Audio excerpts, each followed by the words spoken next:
Welcome to the Hoops with Us podcast, and today I am joined by a very special guest, Coach Jermaine Kimbrough. He is an assistant at Loyola University of Chicago. Coach, how you doing today?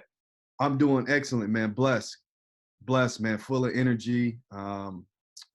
Taking advantage of this COVID-19 time, this quarantine time, and to get better as a coach and to develop myself as a leader and as a coach and continue to add layers to myself with a lot of clinics and Zoom calls and, staff meetings. And, anytime you work with and under a head coach like Porter Moser, you get better, man.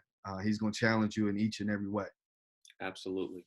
So, Coach, the first question that I have for you is, for everyone out there that doesn't know too much about you, just tell us a little bit about your coaching journey. Well, it started, I played at Virginia Tech. And then after I got finished playing at Virginia Tech, I kind of jumped right into coaching. Kind of did a few months at Virginia Tech in the office as a video guy, helping around in the office a little bit. And then I end up going to Texas and working at down in Texas at Howard College for Chris Jans, who's the head coach at New Mexico State right now, and had an opportunity to work a couple seasons under him and learned a lot, got my feet wet. And, he was a great coach, a great mentor of mine, and allowed me to do a lot of things on the floor, allowed me to recruit. We had two very, very successful years at Howard College. And Coach Jans ended up leaving and going to Japola, and I ended up leaving and going to Cleveland State. And when I left and went to Cleveland State, I worked for a longtime assistant, Mike Garland, under Tom Izzo. And it was his first head coaching job, and kind of got my feet wet at the Division I level, and, came in as video coordinator. At that time, they probably didn't have those positions, but did a lot of operation stuff, director of basketball operations, video, anything I could get my hands on, mentoring the guys.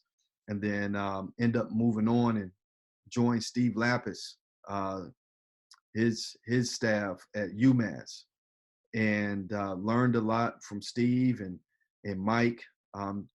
Just understanding the business and understanding the game. And when you get a chance to work for those type of coaches, man, who when you think about Mike Garland, I mean, national championship coach, Final Four coach. His mentality that he was bringing from Michigan State.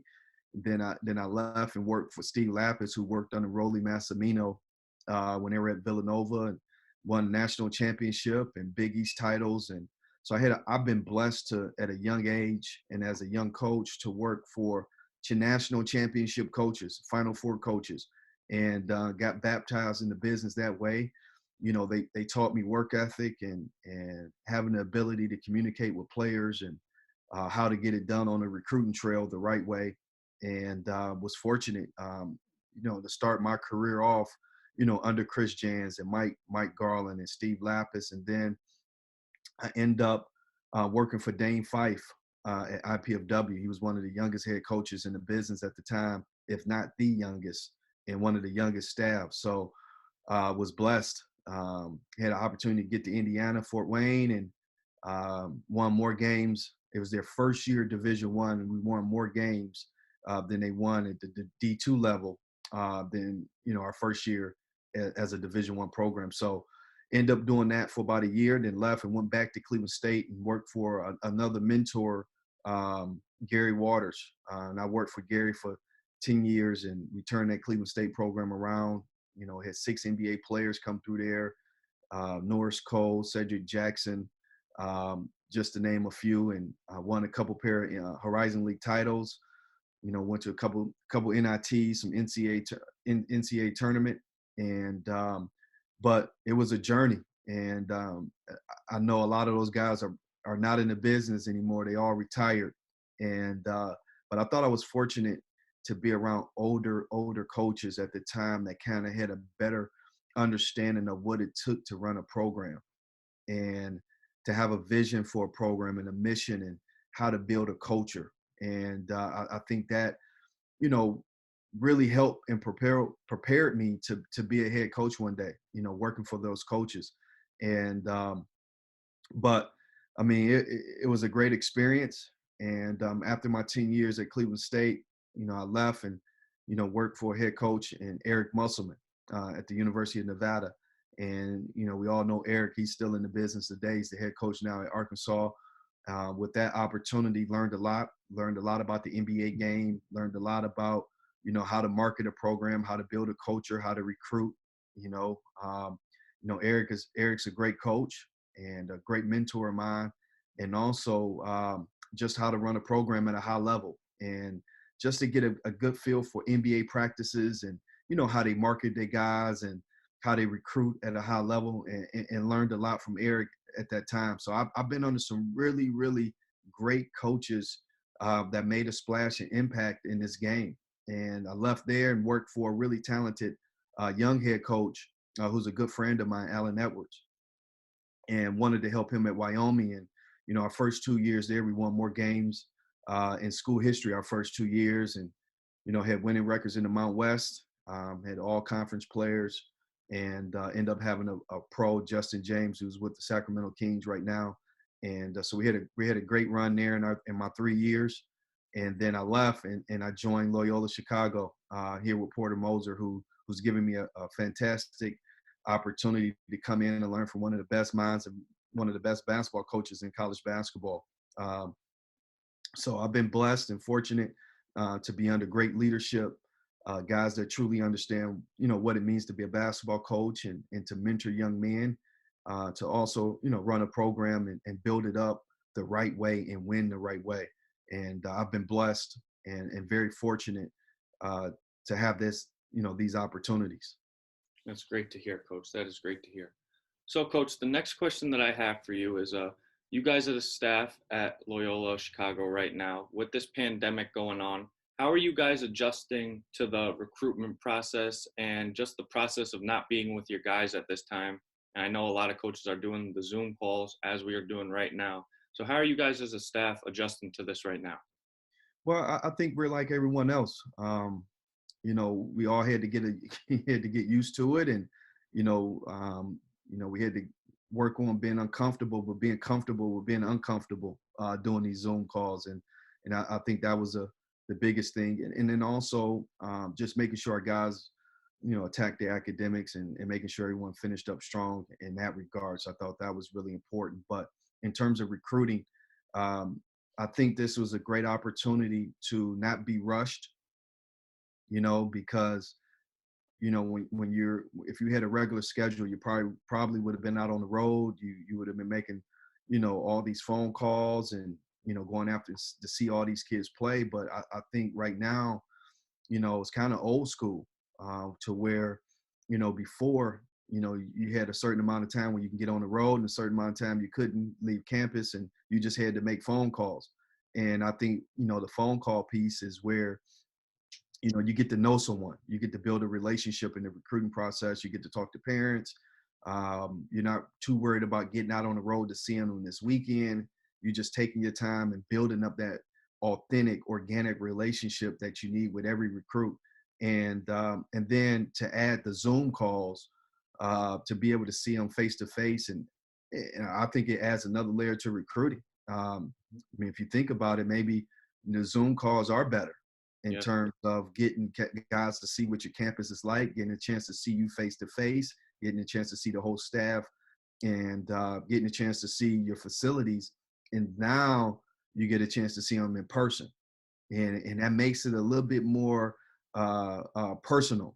And it's almost like the person instead of talking to them on the phone, going to see them play, and getting to their high school and meeting them, and we kind of doing that right now over these Zoom calls. So we just been trying to attack it with um, as much getting the prospects that we need and want, and trying to line up Zoom calls so we can get to know the families and the student athlete a little bit better. And I think everyone is taking that approach in terms of doing more virtual tours, which is really coming handy.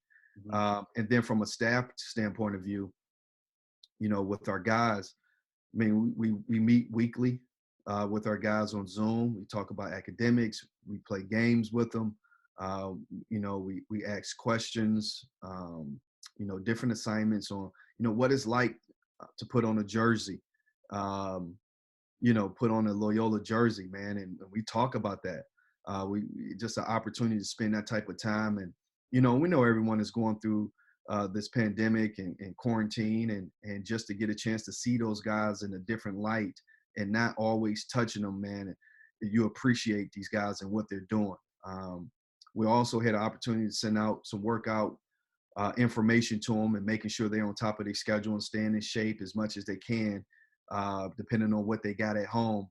So we've been talking to our guys about staying in shape, eating the right way. Don't gain weight, sitting up in the house and playing video games, but taking care of your academics and staying in shape, man. This is a great time to mentally grow as a player, as a coach, as a person, to where you got limited distractions. All you got is time on your hand, and it's a great opportunity for our guys to grow mentally, and also to sit back and appreciate what's been taken away from you. So when we do get this opportunity to come back, we full fledged, we're ready to go, we're appreciative, and make something great happen out of it. Absolutely, absolutely, Coach. So the next question I have for you, Coach, is when we were talking before we started doing the podcast through text, you told me that you weren't there during the incredible run that Loyola had. But the question that I have for you is, what is it like joining a staff that has gained so much popularity and so much of a bigger fan base after that incredible run that Loyola went on in the tournament? Well, I tell you this, working for Porter and working alongside, Drew Valentine and Matt Gordon and their culture they have here that's set in place. You know, every day you're going to get energy and passion from Porter Moser, man. He's just a high energy guy, and he's done a great job establishing our culture here. And I wasn't a part of it, but I can see why they went on that journey. I know a lot of people want to say it was a Cinderella story, and in my eyes, from outside looking in, it wasn't a Cinderella run to me. It was purpose. It was purpose behind it, and the work ethic and the time that went into gearing that team up to make that run. If you knew who Porter was on a day-to-day basis, how hard he worked, offensively, defensively, our culture, recruiting high character guys and bringing that energy and passion every single day to our guys, getting them better as young men and leaders and basketball players through player development. You'll see, you would know why they made that run to the Final Four, and that it wasn't a fluke. It wasn't a Cinderella run in our eyes. It was something that was planned. It was a vision. It was something that was in place, and they worked on it day to day. And I'm really, really excited to be able to work here and to be a part of this staff and to work under Porter and have the opportunity to learn and grow, because he changed the game. I mean, he showed the world that Loyola Chicago can go in there and beat the Giants, and not just beat them, but beat them in a good way. Beat them the old-fashioned way, legit wins. And but it's a reason why.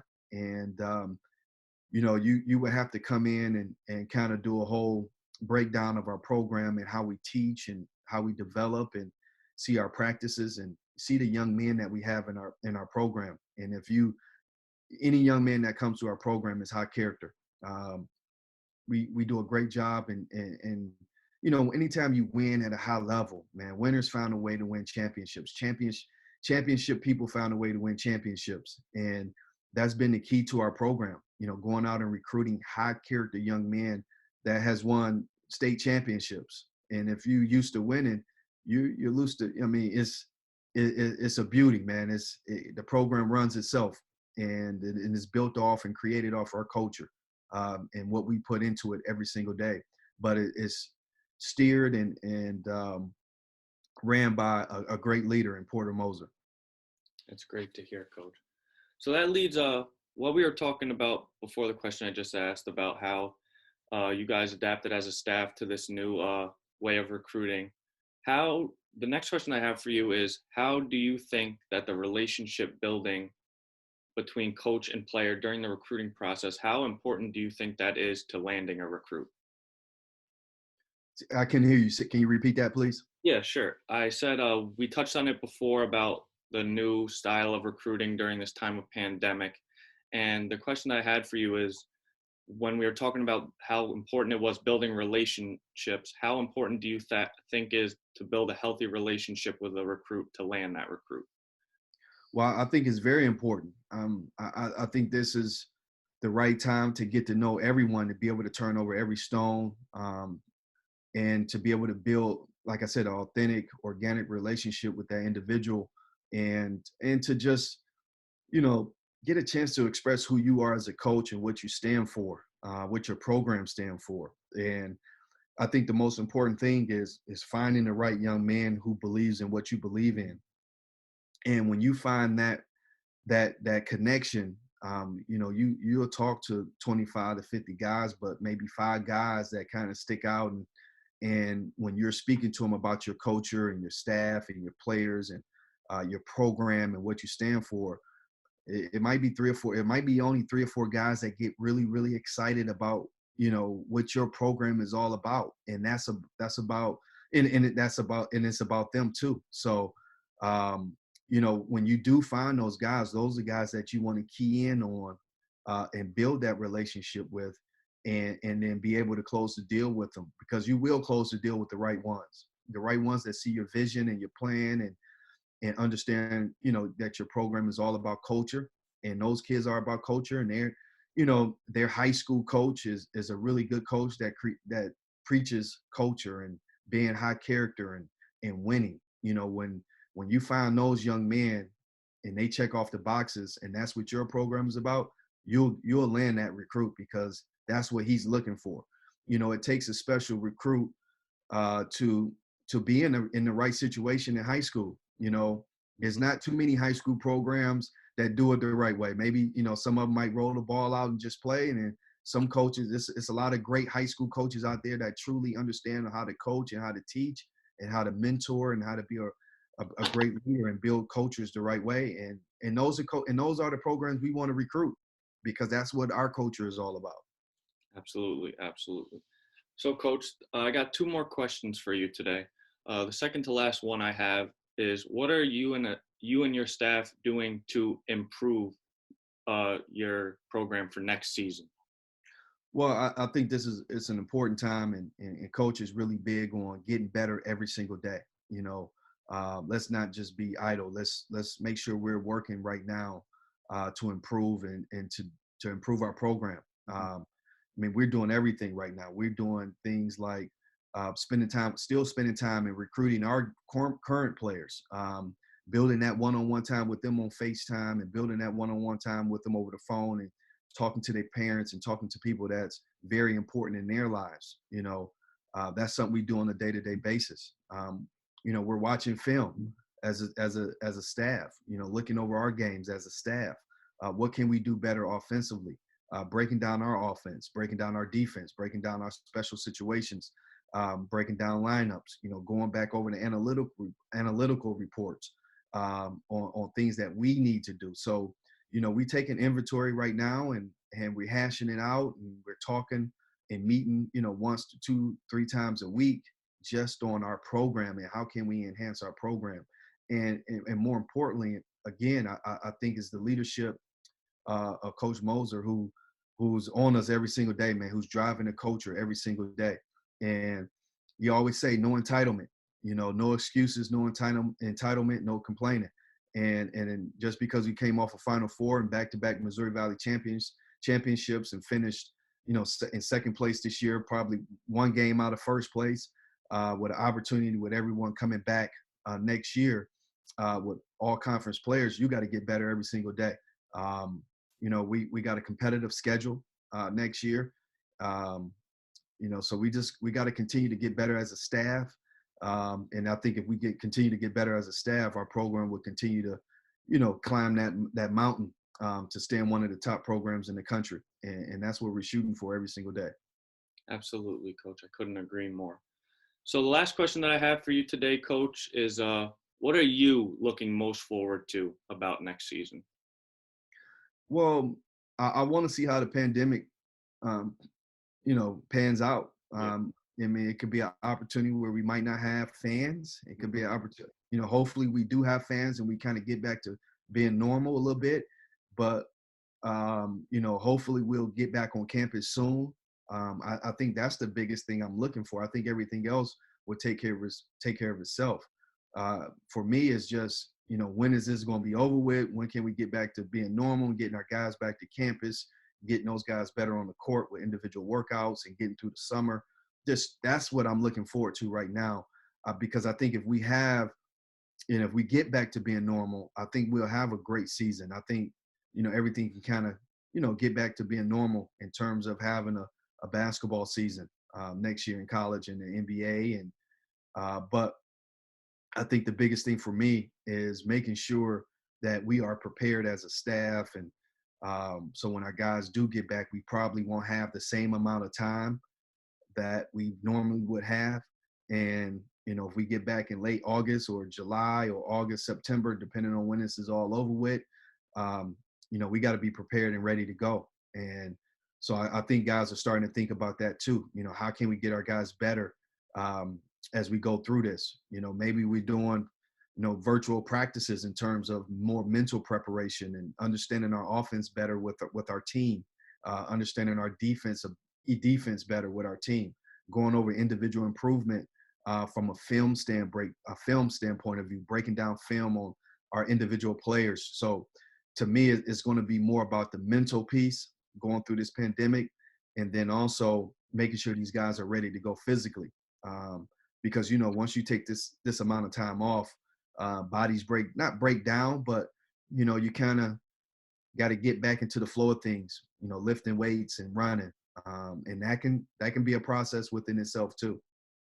Absolutely. I couldn't agree more with what you just said, Coach. Well, Coach, that's all the questions that I have for you today.